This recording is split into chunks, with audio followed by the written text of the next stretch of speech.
The iOS 26, it is one of Apple's biggest visual changes in years, but for many users, it just feels off. There are a lot of complaints that it just doesn't work as well as it should. Things are hard to see, and others you can't move around. Consumer tech reporter Jamie Tucker shows us exactly what people were complaining about and how you can change that.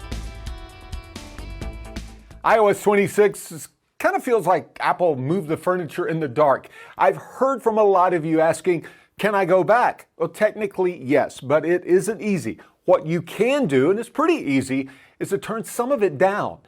The biggest complaint is the new look Apple calls liquid glass. It's more translucent, more animated.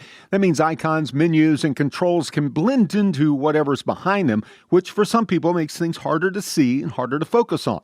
The second big complaint is search and navigation.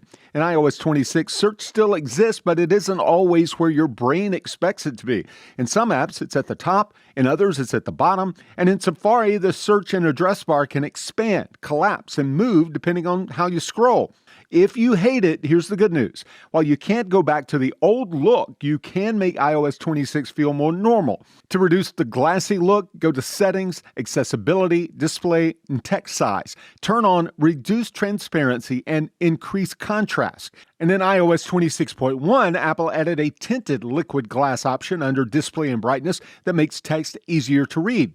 Finally, you can fix Safari. Go to Settings, Apps, Safari, and under Tabs, choose the layout you prefer, including moving the search bar back to the top. Battery life is another big complaint. If you've noticed that your battery is dying faster, make sure all of your apps are updated to iOS 26, reduce transparency, and then restart your phone. It might help. That's What the Tech. I'm Jamie Tucker.